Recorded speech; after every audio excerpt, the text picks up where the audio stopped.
ಇವತ್ತಿನ ಒಂದು ಜಮಖಂಡಿ ತಾಲೂಕಿನ ಬಾಗಲಕೋಟೆ ಜಿಲ್ಲೆ ಜಮಖಂಡಿ ತಾಲೂಕಿನಲ್ಲಿ ಒಂದು ಸಭೆ ಕರೆದಿದ್ದು, ಸಭೆಯ ಉದ್ದೇಶ ಏನಂತ ಹೇಳಿದ್ದಂದ್ರೆ, ಈ ಒಂದು 2025 ಹೋರಾಟ 24 ಮತ್ತು 25 ಹಂಗಾಮಿನ ಒಂದು ಕಬ್ಬಿನ ಹೋರಾಟದಾಗ ಪ್ರತ್ಯಕ್ಷ ಮತ್ತು ಪರೋಕ್ಷವಾಗಿ ಹೋರಾಟಕ್ಕೆ ತಾವೆಲ್ಲರ ಸಹಕಾರದಿಂದ ಹೋರಾಟ ಒಂದು ಯಶಸ್ವಿಗೊಂಡೈತಿ. ಆ ಯಶಸ್ವಿ ಆಗಬೇಕಾದ್ರೆ ಅದರ ಹಿಂದೆ ಸಾಕಷ್ಟು ಜನರ ಪರಿಶ್ರಮ ಐತಿ. ಒಂದು ಮಾಧ್ಯಮ ಸ್ನೇಹಿತರು, ಪತ್ರಿಕಾ ಮಿತ್ರರು, ಇಡೀ ರಾಜ್ಯದ ಎಲ್ಲ ಸಂಘ ಸಂಸ್ಥೆಗಳು, ವಕೀಲರ ಸಂಘಟನೆದವರು, ದಲಿತ ಪರ ಸಂಘಟನೆ, ರೈತ ಪರ ಸಂಘಟನೆಗಳು, ABPP ಅವರಿವರೇನದೆ ಈ ಹೋರಾಟದಲ್ಲಿ ಎಲ್ಲರೂ ಕೂಡಿ ಭಾಗವಹಿಸಿ ಹೋರಾಟವನ್ನು ಯಶಸ್ವಿಗೊಳಿಸಿದ್ದಕ್ಕ ಅವರಿಗೆ ಅಭಿನಂದನೆಗಳನ್ನ ಈ ತಮ್ಮ ಮಾಧ್ಯಮದ ಮುಖಾಂತರ ಅಭಿನಂದನೆಗಳನ್ನ ನಾವು ಸಲ್ಲಿಸಬೇಕಾಗೈತಿ. ಅದಕ್ಕೆ ಸಲ್ಲಿಸಾಕತ್ತೇಳಿ ನಾವೆಲ್ಲರೂ ಇವತ್ತಿನ ದಿನ ಕೂಡಿದೆವು.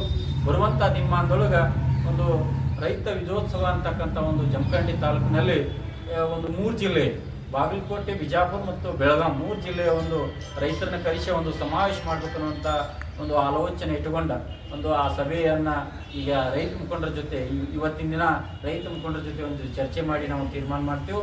ಅದು ಡೇಟಾ ಮತ್ತು ಸಮಯ ಅದು ಮುಖಂಡರ ಜೊತೆ ಚರ್ಚೆ ಮಾಡಿ ಒಂದು ತೀರ್ಮಾನ ತಗೋತೀವಿ. ಈ ಹೋರಾಟಕ್ಕೆ ಸಹಕರಿಸಿದಂಥ ಎಲ್ಲ ಸಮಗ್ರ ಮಾಧ್ಯಮ ಸಂಘ ಸಂಸ್ಥೆಗಳಿಗೆ ಅಭಿನಂದನೆಗಳನ್ನು ಹೇಳಕ್ಕೆ ಬಯಸ್ತೀನಿ ಇವತ್ತಿನ ದಿನ. ನಮಸ್ಕಾರ. ನಮಸ್ಕಾರ. ಮೊನ್ನೆ ದಿವಸ ಕರ್ನಾಟಕ ರಾಜ್ಯಾದ್ಯಂತ ಮಾಡಿದಂಥ ಒಂದು ಕಬ್ಬಿನ ಬೆಲೆಗೋಸ್ಕರ ಏನು ಹೋರಾಟ ಮಾಡಿದ್ವಿ, ಅದಕ್ಕೆ ಒಂದು ನ್ಯಾಯಯುತವಾದಂಥ ಒಂದು ಬೆಲೆಯನ್ನು ನಾವು ಇವತ್ತು ಪಡ್ಕೊಂಡಿದ್ದೀವಿ. ಆ ಹೋರಾಟದ ಏನು ವಿಜಯ ಸಿಕ್ಕಿದೆ, ಆ ವಿಜಯ ಪಡಿಸೋದಕ್ಕೆ ಏನು ಕಾರಣೀಭೂತರಾದಂಥ ಎಲ್ಲ ಸಂಘ ಸಂಸ್ಥೆಯವರಿಗೆ, ಪತ್ರಿಕಾ ಮಾಧ್ಯಮದವರಿಗೆ, ಆಮೇಲೆ ವಕೀಲರಿಗೆ, ABVP ಅವರಿಗೆ, ಕರ್ನಾಟಕ ರಕ್ಷಣಾ ವೇದಿಕೆಯವರಿಗೆ, ದಲಿತ ಪರ ಸಂಘಟನೆಯವರಿಗೆ, ಅವರಿವರೇನಂದ್ರೆ ಎಲ್ಲರಿಗೂ ಕೂಡ ಒಂದು ಅಭಿನಂದನೆಯನ್ನು ಸಲ್ಲಿಸಬೇಕು ಅಂತೇಳಿ ಇವತ್ತು ನಾವೆಲ್ಲರೂ ಸೇರ್ಕೊಂಡಿದ್ದೀವಿ. ಮತ್ತೊಮ್ಮೆ ಅವ್ರಿಗೆಲ್ಲರಿಗೂ ನಾನು ಅಭಿನಂದನೆಗಳನ್ನು ಸಲ್ಲಿಸ್ತೀನಿ. ಇವತ್ತು ತಾಲೂಕು ಆಡಳಿತ ಮತ್ತು ಪೊಲೀಸ್ ಏನು ಇಲಾಖೆಗೂ ಕೂಡ ನಾವು ಇವತ್ತು ಅಭಿನಂದನೆಗಳನ್ನು ಸಲ್ಲಿಸ್ತೇವೆ. ಅದೇ ರೀತಿ ನಮ್ಮ ಈ ಒಂದು ಹೋರಾಟ ಇವತ್ತು ಅಂತ್ಯ ಅಲ್ಲ, ಇದು ಆರಂಭ ಅಂತ ಹೇಳೋದಕ್ಕೆ ನಾವು ಇಷ್ಟಪಡ್ತೀವಿ.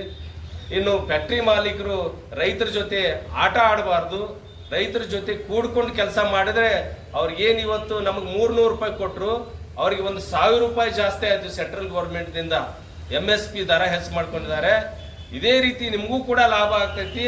ಹಂಗಾಗಿ ನಿಮ್ಮ ಜೊತೆಗೆ ರೈತರನ್ನ ಕರ್ಕೊಂಡು ಹೋಗ್ಬೇಕು, ರೈತರ ಜೀವನವನ್ನು ಕಟ್ಟುವಂಥ ಕೆಲಸವನ್ನು ಮಾಡಬೇಕು ಅಂತೇಳಿ ಅವ್ರಿಗೆ ಈ ಮೂಲಕ ನಾನು ಸಲಹೆಯನ್ನು ಕೊಡ್ತಾ, ನಮ್ಮ ದೇಶದ ಭದ್ರತೆಗಾಗಿ ಕೃಷಿಕ ಇವತ್ತು ಗಟ್ಟಿಯಾಗಿ ನಿಲ್ಲಬೇಕಾಗಿದೆ. ಕೃಷಿಕನನ್ನ ಯಾವುದೇ ಕಾರಣಕ್ಕೂ ತುಳಿಯುವಂತಾಗಬಾರ್ದು, ಅವನನ್ನು ಗಟ್ಟಿಗೊಳಿಸಬೇಕು. ಆವಾಗ ಮಾತ್ರ ನಮ್ಮ ದೇಶ ಗಟ್ಟಿಯಾಗಿ ನಿಲ್ಲೋದಕ್ಕೆ ಸಾಧ್ಯ, ಒಂದು ಪ್ರಪಂಚದ ಮುಂದೆ ನಾವು ಧೈರ್ಯದಿಂದ ಬದುಕೋದಕ್ಕೆ ಸಾಧ್ಯ ಅಂತ ಒಂದು ಮಾತನ್ನು ಹೇಳಿ, ಇನ್ನು ಕೆಲವೇ ಒಂದು ದಿನಗಳಲ್ಲಿ ಒಂದು ದೊಡ್ಡ ಮಟ್ಟದಲ್ಲಿ ಜಮಖಂಡಿಯಲ್ಲಿ ಒಂದು ರೈತ ಸಮಾವೇಶವನ್ನು ಮಾಡ್ತೀವಿ.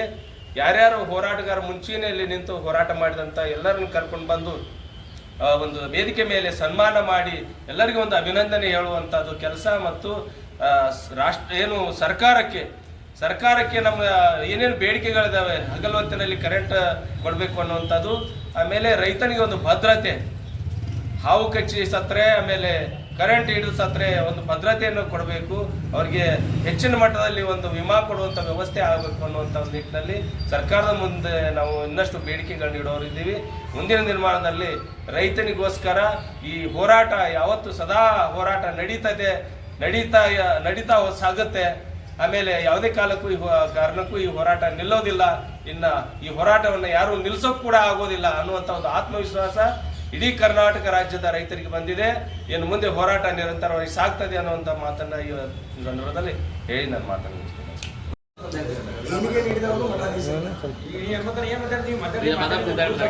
ಎಲ್ಲರಿಗೂ ನಮಸ್ಕಾರ. ಇವತ್ತು ಜಮಖಂಡಿ ರಮಾ ನಿವಾಸದಲ್ಲಿ ಒಂದು ಅಭಿನಂದನಾ ಸಮಾರಂಭ ಹಮ್ಮಿಕೊಂಡಿದ್ದು. ಯಾಕೆ ಈ ಅಭಿನಂದನಾ ಸಮಾರಂಭ ಹಮ್ಮಿಕೊಂಡಿರ್ತಕ್ಕಂಥ ಉದ್ದೇಶ, ನಮ್ಮ ಕಬ್ಬಿನ ದರ ನಿಗದಿ 2025-26ನೇ ಸಾಲಿನ ಹಾಗೂ ಹಿಂದಿನ ಬಾಕಿ ಸಲುವಾಗಿ ಸಾಕಷ್ಟು ಹೋರಾಟಗಳ ನಡೆದು ಈಗ ಒಂದು ಸತತವಾಗಿ 3 ತಿಂಗಳ ಪರ್ಯಂತ ಹೋರಾಟ ನಡೆದವು. ಈಗ ಕಾರ್ಖಾನೆ ಒಂದು ಪ್ರಾರಂಭದ ಹಂತನಾಗ ಬಂದ ಹೋರಾಟ ಜಾಸ್ತಿ ಆಯ್ತು. ಆ ಒಂದು ಹೋರಾಟದಲ್ಲಿ ನಮಗೊಂದು ಕಳೆದ ಹಂಗಾಮಿನಿಗಿಂತಲೂ 300 ರೂಪಾಯಿ ರೈತರಿಗೆ ಒಂದು ಹೆಚ್ಚಿಗೆ ಸಿಕ್ತು. ಇದೊಂದು ನಾವೊಂದು ರೈತರ ಒಂದು ಸಂತೋಷ ನಮಗ ಒಂದು ನ್ಯಾಯಯುತ ಬೆಲೆ ಸಿಗ್ಲಿಕ್ಕೂ ಒಂದು ಕನಿಷ್ಠ ಆದರೂ ನಮ್ಮ ಹೋರಾಟಕ್ಕೆ 300 ರೂಪಾಯಿ ಸಿಕ್ತು ಅನ್ನುವಂತ ಒಂದು ಸಂತೋಷದಿಂದ ಈಗ ನಾವು ಒಂದು ಅಭಿನಂದನೆ ಯಾರು ಹೇಳ್ಬೇಕಂದ್ರೆ ನಮ್ಮ ಜೊತೆ ಹೋರಾಟ ಮಾಡಿದಂತ ಎಲ್ಲಾ ಹೋರಾಟಗಾರರಿಗೂ, ಒಂದು ನಮ್ಮ ಮಾಧ್ಯಮದವರು ಏನ್ ಮಾಡಿದ್ರು ಎಲ್ಲಾ ಸುದ್ದಿಗಳನ್ನ ನಮ್ಮ ಕಾರ್ಯಕ್ರಮವನ್ನು ಸುದ್ದಿ ಮಾಡಿದಂತ ಎಲ್ಲಾ ಇಡೀ ನಮ್ಮ ಜಮಖಂಡಿ ತಾಲೂಕು ಎಲ್ಲಾ ಮಾಧ್ಯಮ ಮಿತ್ರರಿಗೂ, ಪೊಲೀಸ್ ಅಧಿಕಾರಿಗಳಿಗೂ, ತಾಲೂಕು ಆಡಳಿತಕ್ಕೂ, ಜಿಲ್ಲಾಡಳಿತಕ್ಕೂ, ಸನ್ಮಾನ್ಯ ಮಠಾಧೀಶರಿಗೂ, ಸನ್ಮಾನ್ಯ ಮುಖ್ಯಮಂತ್ರಿಗಳು ನಮ್ಮ ಕಾರ್ಖಾನೆ ಮಾಲಕರು ಕರೆಸಿ ದರ ಘೋಷಣೆ ಮಾಡಿದರು. ಸನ್ಮಾನ್ಯ ಮುಖ್ಯಮಂತ್ರಿಗೂ ಕೂಡ ನಮ್ಮ ಜಮಖಂಡಿ ತಾಲೂಕಿನ ಎಲ್ಲ ಹೋರಾಟಗಾರ ಪರವಾಗಿ ಅವರಿವರದೇ ನಮ್ಮ ಈ ಒಂದು ಹೋರಾಟಕ್ಕೆ ಒಂದು ಯಶಸ್ಸಿಗೆ ಕಾರಣ ಆದಂತ ಎಲ್ಲರಿಗೂ ಧನ್ಯವಾದ ತಿಳಿಸಿ ನಾನು ಮಾತನ್ನು ಮುಗಿಸುತ್ತೇನೆ. ಜೈ ರೈತ. बोलो भारत माता की ಜೈ.